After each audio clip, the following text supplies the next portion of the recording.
에스더서는 바사 제국 아래 고국으로 돌아가지 않고 바사 제국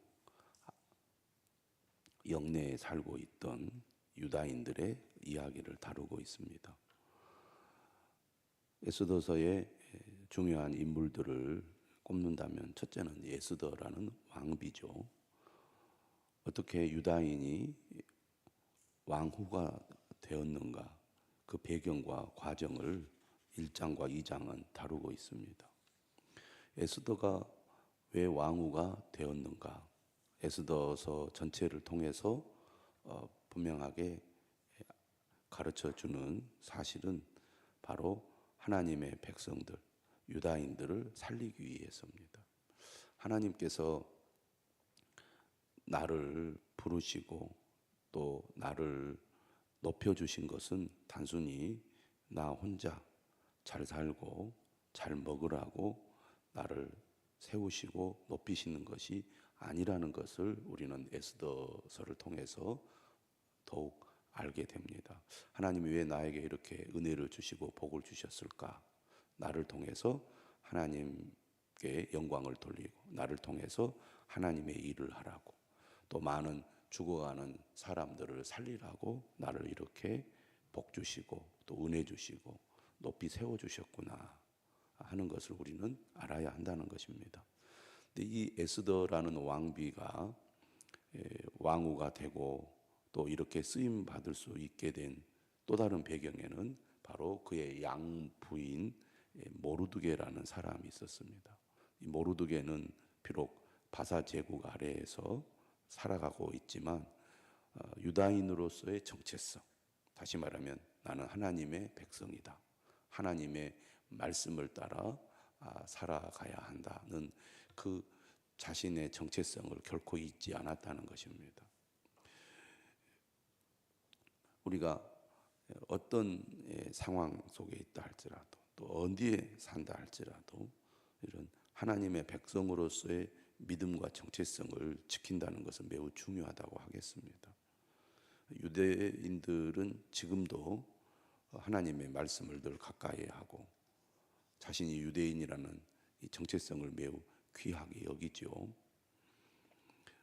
가까이 있는 중국인들도 그런 것 같습니다. 중국인들이 세계에 없는 곳이 없을 정도로 세계에 흩어져 살지만 그들은 그들의 어떤 민족의 정체성을 결코 잊지 않고 반드시 그 나라 말도 배우지만 중국어를 잊지 않고 자신들도 사용하고 또 자신들의 자녀들에게도 반드시 가르쳐서 우리는 중국인이다, 이것을 그들이 지켜나가지 않습니까? 우리가 세상 어느 곳에 있든지 나는 하나님의 백성이다, 나는 하나님의 자녀다, 나는 믿음의 사람이다, 그리스도인이다, 이러한 정체성을 우리가 분명히 가지고 그것을 자랑스러워할 뿐만 아니라 우리 자녀들에게도 이 믿음을 심어서 자녀들이 믿음의 대를 이어갈 수 있도록 하는 것은 우리 그리스도인들에게 매우 중요하다고 하겠습니다. 비록 페르시아는 지금으로 말하면 이란 땅이죠. 그 먼 곳에 그들이 살고 있었지만 또 많은 사람들이 고국으로 돌아가 그곳에 살고 있지만 그들은 이방 땅에서도 우리는 하나님의 백성, 우리는 유다인, 이러한 정체성을 가지고 살아가고 있었던 것입니다. 특별히 그의 양딸인 삼촌의 딸 에스더를 양육할 때도 유다인이라는 사실을 분명히 알고 살아가도록 하나님의 뜻을 위해서 살도록 어렸을 때부터 잘 양육을 했기 때문에 에스더는 왕후라는 최고의 자리에 올라갔음에도 불구하고 자신의 민족을 배반하거나 자신의 민족에 대해서 무관심하지 않고 자신의 민족과 자신의 생명을 하나의 운명처럼 여기고 목숨을 바쳐서라도 나는 이 우리 민족을 살려야 되겠다, 이런 믿음을 가지고 그가 그 일에 뛰어들지 않습니까? 이렇게 할 수 있었던 배경에는 바로 모르드게의 역할이 컸다고 할 수 있습니다. 그것을 에스더서는 매우 강조하고 있습니다. 우리가 어제 말씀을 보면 이 모르드게는 어떤 사람이었는가? 그는 비록 이방 땅에 살고 있었지만 자신에게 맡겨진 직책, 역할을 매우 충성스럽게 감당한 사람이었다. 아하수에로 왕을 죽이려는 그 음모가 두 사람에 의해서 진행이 될 때 그것을 알고 왕후 에스더에게 알린 사람이 모르드게였습니다. 암살 음모를 발견하고 알리는 일이 쉬운 일인 것 같아도 사실은 목숨을 걸어야 할 일일 수 있습니다. 만약에 이것이 성공해서 만약 두 사람에 의해서 왕이 암살을 당했다고 생각을 해보면 모르드게는 자신의 목숨을 내놓아야 했을 것입니다. 그러나 이처럼 위험천만한 일임에도 불구하고 이것은 왕에게 매우 위험한 일이기 때문에 나라의 왕을 지키기 위해서 이러한 암살 음모를 고발하는 것은 그가 매우 중요하게 여긴 것이죠. 자신이 바사 제국의 녹을 먹는 사람으로서 매우 책임감 있고 충성된 행동을 한 것입니다. 그러니까 모르드게는 어떤 사람이냐? 자기에게 맡겨진 일을 충성을 다하여 감당하는 사람이었다. 뿐만 아니라 3장 1절 이하에 보면 그가 하만이라는 아각 사람에게 무릎을 꿇고 절하지 않는 기계를 보여주는데 이유가 있었습니다. 하만은 아말렉 왕 아각의 후손이었기 때문이죠. 유다인들에게 있어서 아말렉은 하나님의 원수입니다. 그래서 결코 그들과 상종하거나 타협해서는 안 된다는 그들의 신념 또 신앙이 있었습니다. 신명기 25장 17절에 아말렉인 너에게 행한 일을 기억하라는 하나님의 말씀을 기억하여 모르드게는 결코 왕의 절대 신임과 그리고 이 권세를 지닌 하만에게 고개 숙이지 않았던 것이죠. 비록 그가 이방 땅에 살고 이방 땅에서 자기의 역할을 충실하게 감당하지만 나는 하나님의 백성이라는 그 신앙의 정체성을 결코 그는 소홀히 하거나 또 그것을 후순위로 여기지 않고 하나님을 믿는 사람으로서 하나님의 말씀을 따르고 하나님을 삶의 우선순위로 여기는 것을 그는 매우 중요하게 여겼던 것입니다. 이렇게 신앙을 지키는 행위로 말미암아 모르드게에게 위기가 닥친 겁니다. 하만은 왕의 절대 신임을 얻은 절대 권력자입니다. 하만에게 대항하는 것은 사실은 매우 위험한 일인데 그 일이 벌어지고 만 것입니다. 하만이 이 사실을 알고 매우 노하게 되죠. 5절에 보면.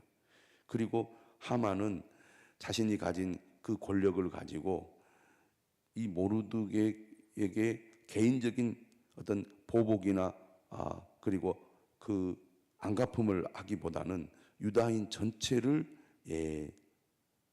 진멸해야 되겠다는 그런 마음을 먹게 됩니다. 불임절은 이처럼 하만의 그 말살 계획으로부터 구원받은 것을 기념하는 절기입니다. 그래서 지금도 이 불임절을 유대인들은 매우 중요하게 여기고 있습니다. 그래서 그들이 어떤 과자를 만들어서 먹느냐면 하만의 귀 모양의 과자를 만들어서 먹는다고 합니다. 우리의 이 달력으로 보면은 3월 초에 이 불임절을 지키는데요. 유대력을 따라 지키기 때문에 양력으로는 매년 조금씩 달라집니다. 그런데 그들이 이 불임절을 지키면서 하나님이 우리를 이 전멸될 뻔한 상황에서 구원해 주셨다. 이것을 그들이 감사하면서 이 절기를 지키는데요. 그들이 살아가면서 늘 그들에게 하만과 같은 존재들이 있었습니다. 20세기 최고의 하만은 역시 히틀러라고 할 수가 있죠. 그래서 히틀러는 사실 이 유대인들에 대한 부정적인 감정을 가지고 있었고, 특별히 뭐 그에게 유대인 전체가 악을 행하거나 그러지 않았음에도 불구하고 600만 명이라는 유대인을 학살하는 범죄를 저지르지 않았습니까? 아마 2차 대전 그 과정에서 독일이 절대적인 이 힘을 가지고 유럽을 완전히 다 제패하려고 할 때 유대인들이 완전히 말살되지 않을까 하는 두려움을 느꼈을 것입니다. 그들에게 히틀러는 하만이었던 것이죠. 지금 모르드게 역시 유대인들이 다 멸망받을 그런 위기에 처하게 되었습니다. 우리가 에스더서를 보면은 그 아하수에로 왕의 그 즉위 몇 년이 나오죠. 1장에 보면은 그가 큰 잔치를 벌였던 1장에 보면은 왕위에 있은 지 제3년이라고 나와 있고요. 그리고 에스더가 이 왕으로 이제 등극하게 되는 그 때가 2장 16절에 보면 아하수에로 왕 제7년 10월이라고 나옵니다. 그런데 오늘 본문에 보면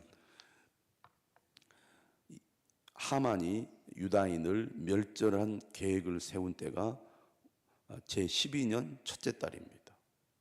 그러니까 에스더가 왕후가 된 이후 한 5년 정도가 흐른 거죠. 이런 상황에서 유다인들에게 큰 위기가 닥친 것입니다. 근데 하만이라는 이 사람이 절대 권력을 가지고 있어서 그가 마음을 작정하고 이 벌이는 일은 반드시 이루어질 수밖에 없는 그런 상황이었다고 볼 수가 있습니다. 7절에 보시면 하만 앞에서 날과 달에 대하여 부루 곧 제비를 뽑아 12째 달 곧 아달호를 얻은지라. 그러니까 유다인들을 심판하기로 작정한 때는 첫째 달이지만 그것을 시행하는 달은 12째 달에 그것을 시행하기로 이렇게 이제 제비를 뽑은 것입니다. 그러니까 부루라는 말은 제비 뽑다 이런 뜻을 가지고 있습니다. 매일 성경에 설명이 나와 있지만 흙으로 만든 작은 주사위인데요. 이 부루를 통해서 12째 달에 이 일을 시행하기로 결정을 내린 것입니다. 하만의 결정이 곧 현실로 이루어지게 되는 것이죠. 절체절명의 위기를 맞이하게 되었습니다. 그래서 어떻게 이 결정이 이루어지고 또 이 결정이 전달이 되고 이 결정이 이제 시행이 되는지 그 과정을 오늘 본문은 설명을 해주고 있는데요. 8절에 보니까 하만이 아하수에로 왕에게 이제 얘기를 합니다. 결국 왕이 허락을 해야 이러한 일을 시행할 수 있기 때문입니다. 이렇게 얘기를 해요. 8절에 한 민족이 유다인이라 이렇게 말도 하지 않고 한 민족이 왕의 나라 각 지방 백성 중에 흩어져 거하는데 그 법률이 만민의 것과 달라서 왕의 법률을 지키지 아니하오니. 그러니까 유다인들은 하나님의 율법을 따라 살아가는 민족이다 그런 얘기입니다. 그래서 왕의 법률을 지키지 않고 그들은 그들만의 법을 따르는 사람들이다라고 얘기를 합니다. 그래서 용납하는 것이 왕에게 무의하니이다. 지금 유다인들은 왕의 법률을 따르지 않는 반역을 저지르고 있습니다. 이런 얘기입니다. 사실 이것은 옳지 않은 내용이죠. 그들은 하나님의 율법을 따르지만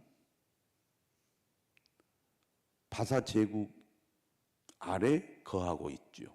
바사 제국이 파송한 총독이 다스리고 있습니다. 또 지금 이 수산성 아래 유다인들은 바로 바사 제국 왕의 법을 따라 살아가고 있습니다. 모르드게는 누구보다 충성된 바사 제국 왕의 신하죠. 그리고 그 신하로서의 직무를 매우 성실하고 충성되게 감당하는 사람입니다. 그렇기 때문에 이러한 보고는 왜곡된 보고라고 하겠습니다. 근데 이렇게 이야기를 해요. 왕이 옳게 여기시거든 조서를 내려 그들을 진멸하소서. 내가 은 1만 달란트를 왕의 일을 맡은 자의 손에 맡겨 왕의 금고에 드리리이다. 지금 하만은 왕의 절대 신임을 받고 있습니다. 그런데 그가 왕에게 이 유다인을 진멸하도록 요청을 하는데 그냥 말로만 요청하는 게 아니라 은 1만 달란트를 왕에게 바치겠습니다 라고 얘기를 하고 있습니다. 그러니 왕의 입장에서 볼 때 이 하만은 왕의 신임을 본래 얻고 있을 뿐만 아니라 그가 1만 달란트를 왕에게 드려서 이 일을 하겠다고 하니까 왕은 더 신임을 하고 그의 요청을 수락을 하게 됩니다. 그래서 10절에 뭐라고 말하냐면 왕이 반지를 손에서 빼어 유다인의 대적 곧 아각 사람 함무다다의 아들 하만에게 주며 이르되 그 은을 너에게 주고 그 백성도 그리하노니 너의 소견에 좋을 대로 행하라 하더라. 그가 은을 왕에게 바치겠다고 했잖아요. 그것도 너의 뜻대로 그것을 알아서 사용해라 그런 얘기입니다. 그 정도로 왕은 이 하만을 완전히 믿고 맡겨버린 것입니다. 그래서 하만의 뜻이 곧 왕의 뜻이 되어버린 거죠. 그러니 하만이 개인적인 이 원한을 가지고 모르드게만이 아니라 모르드게가 속한 유다인 전체를 죽이려고 작정을 했으니 이 일이 이루어지는 것은 너무나 간단한 일이 되어버린 것입니다. 히틀러가 유대인들을 죽이기로 결의하여 수많은 사람들을 죽인 것처럼 지금 하만도 그러한 행동을 하기로 작정을 하고 왕의 허락을 받게 된 것입니다. 그러니 얼마나 지금 심각한 위기에 지금 이르게 된 것일까요? 자, 그래서 이제 왕의 허락을 받은 하만이 드디어 그 일을 시행하기 위해서 각 지방에 조서를 써서 이제 보내게 됩니다. 그 과정이 12절, 13절에 나오죠. 왕의 반지로 이제 도장을 찍고 왕의 이름으로 조서를 써서 각 지방에 그날 각 민족의 언어로 보내게 됩니다. 그 조서가 전달되면 이제 그 각 지방의 사람들은 유대인들을 파악을 해서 이제 때가 되면 유대인들을 죽일 수 있게 되는 것입니다. 13절에 보니까 그 조서를 역졸에게 맡겨 왕의 각 지방에 보내니 12째 달 곧 아달월 13일 하루 동안에 모든 유다인을 젊은이, 늙은이, 어린이, 여인들을 막론하고 죽이고 도륙하고 진멸하고 또 그 재산을 탈취하라 하였고 이 명령을 각 지방에 전하기 위하여 조서의 초본을 모든 민족에게 선포하여 그날을 위하여 준비하게 하라 하였더라. 지금처럼 이제 전달 방법이 발달하지 않았기 때문에 조서를 전달하기까지 시간이 그만큼 많이 소요가 될 수밖에 없었습니다. 하지만 모든 일은 하만의 뜻대로 착착 진행이 되고 있습니다. 유다인들이 전멸될 날이 점점 다가오고 있는 것이죠. 그러나 여전히 하나님은 아무런 행동을 하지 않은 것처럼 보입니다. 이대로 있다가는 다 죽게 생긴 거죠. 그리고 그것을 이겨낼 만한 힘이 유다인들에게는 없었다는 것입니다. 어떻게 보면 이것이 우리가 사는 이 세상의 현실이라고 볼 수 있습니다. 악이 강하게 발동이 되면 그 악을 막을 힘이 개인이나 한 민족에게는 없는 거죠. 전쟁이 일어났습니다. 강한 힘을 가진 나라가 약한 힘을 가진 나라를 침략을 해서 전쟁을 벌일 때 우리가 국제사회를 보면 물론 많은 사람들이 옳은 일에 동참하여 악을 막는 데 힘을 쓰기도 하지만 강력한 힘을 가진 자의 편에 서서 그들의 편을 들 때가 많지 힘없는 약한 민족의 편을 들지 않는 경우들이 얼마나 많이 있습니까? 그래서 힘없는 민족은 아무런 힘도 쓰지 못하고 결국은 큰 피해를 당하거나 목숨을 잃거나 손실을 보게 되는 것들을 우리는 국제사회에서 지금도 많이 보고 있지 않습니까? 이런 악이 강력한 힘을 발휘하여 힘없는 자들을 죽이는 그러한 상황에서 하나님의 백성의 입장에서 볼 때는 하나님 어디 계십니까? 하나님 도대체 무엇을 하고 계십니까? 탄식하는 것밖에는 할 수 없는 그런 경우들이 많이 있습니다. 유대인들이 수용소에서 정말 죽어갈 때 수많은 같은 동족들이 이 불에 태워져서 학살을 당하는 그러한 소식을 들으면서도 아무런 힘을 쓰지 못할 때 그러한 고백이 나올 수밖에 없었을 것입니다. 하나님 어디 계십니까? 우리가 사는 이 세상도 마치 악을 가진 자들이 힘 없는 자를 짓밟고 진멸하고 그로 인하여 수많은 사람들이 정말 힘도 써보지 못하고 억울하게 죽어가는 그런 현실을 경험할 때가 많이 있습니다. 이때 하나님은 어디 계십니까? 하나님은 무엇 하고 계십니까? 라고 탄식할 수밖에 없는 이런 현실 속에서 오늘 우리는 어떻게 해야 될까요? 그럼에도 불구하고 하나님의 선하신 뜻과 목적이 있다고 믿을 수 있을까요? 이 현실에 놓여 있을 때 우리가 그렇게 고백할 수가 있겠습니까? 쉬운 일이 아닌 거죠. 그러나 우리는 에스더 전체를 통해서 하나님이 정말 이 악이 가득한 현실 속에 침묵하고 있는 것처럼 보였지만 결국 하나님이 때가 되어서 유다인들을 구원해 내신 것처럼 악이 악을 행하도록 하나님은 결코 못 본 채 하지 않고 하나님의 때에 하나님의 일을 하시는 것을 우리는 압니다. 우리의 삶에도 그러한 일을 하시는 하나님이심을 우리는 믿어야 하겠습니다.